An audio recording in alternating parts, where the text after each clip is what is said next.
The battle of the Titans in Wisconsin. George Soros weighs in at $2 million, with Elon Musk tipping the scales at $19 million. The billionaires are in a campaign brawl over the race for the state Supreme Court justice. It is the most expensive judicial contest in U.S. history, and it will determine whether conservatives can topple the 4-3 liberal majority that has controlled the court for the past 2 years. Now, the race between MAGA-friendly Brad Schimel and Dems pick Susan Crawford has sent each party into a fury. The race has a total of more than $100 million, setting off alarms. On Sunday night, Musk held a town hall meeting where he gave $1 million checks to 2 Wisconsin voters, declaring them spokespeople for his political group. I should say that the reason, the reason for the checks is that it's really just to get attention. It's like we need to get attention, and it's somewhat inevitably when I do these things, the sort of it causes the legacy media to kind of lose their minds, and then they'll run it on every news channel, and I'm like, I couldn't pay them it would cost like 10 times more. Trump won the state by the slimmest margin, and Musk wants his candidate to win as Tesla has been under fire in the cheese state. At Sunday's rally, Musk didn't mention the lawsuit that his electric vehicle company Tesla filed against the state in January over its ban on car manufacturers owning dealerships. That case is now before a county judge, but could make its way to the state Supreme Court. Another test for MAGA power will be in Florida this morning. There are 2 special elections to fill the House seats vacated by Matt Gaetz and Mike Waltz. Gaetz was supposed to be Attorney General, but he could not get past congressional scrutiny and bowed out of that race. Waltz, who's on thin ice since Signalgate erupted last week, left his seat to take that role in the Trump administration. Now, will the outcome be a referendum on MAGA and on the president? These are some interesting races. Yeah. It's funny how things have changed with respect to who Trump supporters and his voters are versus who are reliable Dems. I think it used to be more the case that as conservatives used to have more affluent people were conservatives, so they could afford to take time off from work to vote in special elections or elections that are not scheduled at the regular time. What we've now found out is that dynamic has switched, and the older you are, the more affluent you are, the more highly educated you are, the more likely you are to be a partisan Dem voter, and the more younger, working class, the more likely you are to be Republican. So that's a long way of saying that I have some real concerns for the Republican candidates in these races, because these are not elections taking place, on election day where much more people, a much larger percentage of the country knows you just show up to vote no matter what.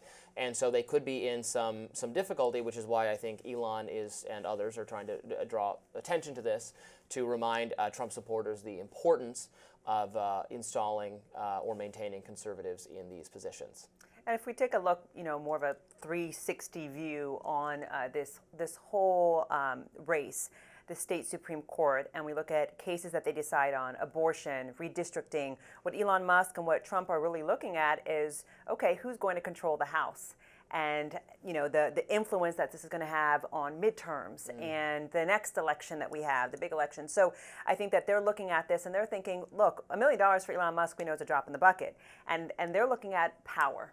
And we know right now in the House, 218 to 213 in terms of seats, and we know that there's just a slight margin for Republicans. And that's what I think that they're really looking at. And then, of course, Tesla suing Wisconsin over the whole car dealership that we were just talking about before we came to this break. But, I think that he's also looking at, wow, this could influence, this same court could influence my Tesla dealership. Isn't it funny that all roads lead to Tesla, no pun intended. Well, isn't it funny that I guess Republicans or conservatives are now the pro-Tesla faction?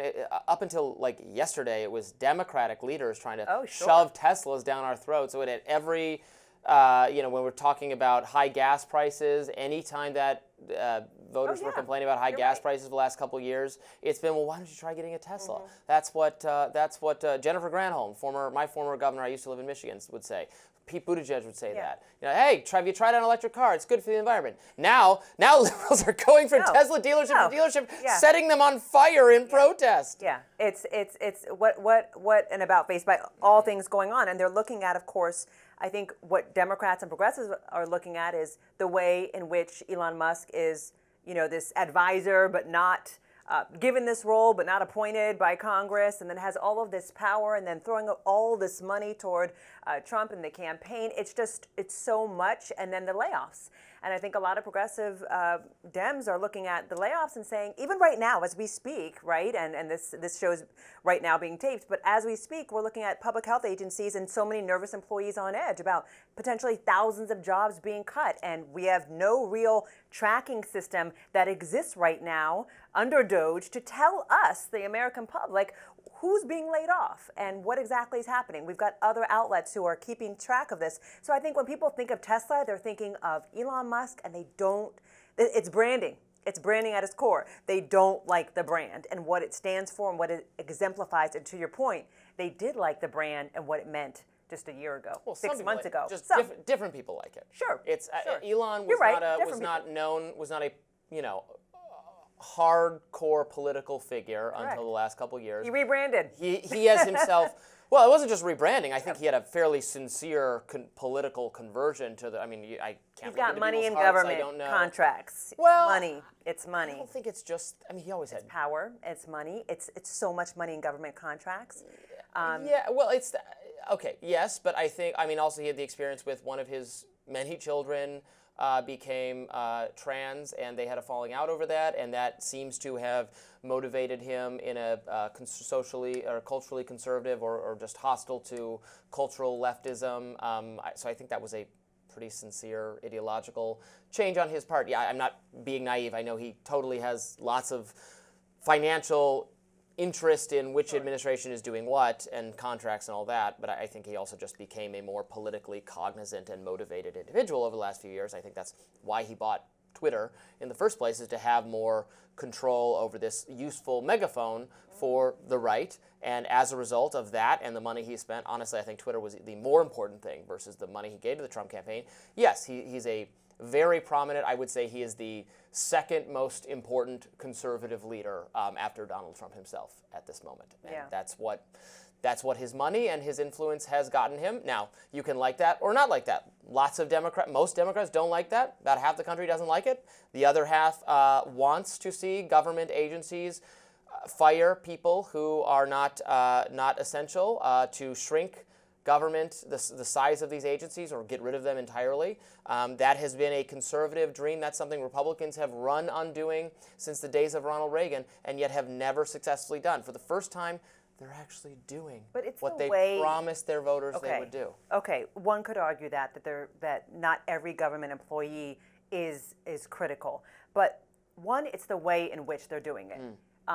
Sending the email. These are people who have dedicated their lives, who have mortgages. Sending a what did you do today email? Is that such a traumatizing? I think that's minimizing someone who's maybe given their years of service to say, what did you do today? I think that's devaluing people. It's also telling people that when you work for the American government, this is how we're going to treat you. You could have a job one day, you could not have a job the next day. The other thing is that like the private sector. Well, but this isn't the private sector. The government isn't the same as the private sector. Private sector businesses are looking to make revenue all the time, right? Government has services that are there for the people, which a lot of people I get do not agree with. But there are things out there, many agencies that are out there for public good. So it is different if we're treating it like a private business. So I think that's huge. But if we go back to Wisconsin for a second, I want to take a beat there. I think it's really critical that this is being seen, I think, more seriously in some ways by Republicans, because they see again, going back to the House and the power this could have. But it's also a litmus test for how angry are Democrats right now, because there has been a frustration at the party for not being more proactive when it comes to fighting Trump and Elon Musk. And so I think that Wisconsin, if we look at it, they're going to be looking at, are you really going to get the votes? Even with all the money. We know how critical Wisconsin has been in the past few presidential elections, less than 1% percentage point margins. So I think that there's going to be an overall analysis that comes after Wisconsin where they're looking at, okay, did this really tell us that folks are frustrated, to your point, or not, of the layoffs? Maybe it's not bothering a lot of people outside of the Beltway as much as we think it is. And so I think that this is going to be a critical point where they'll be able to look at this and say, Okay, is the American public really angry, or is this more headlines? Up next, Joe Rogan has some thoughts about the Trump administration's immigration policy. We'll discuss. Stay with us.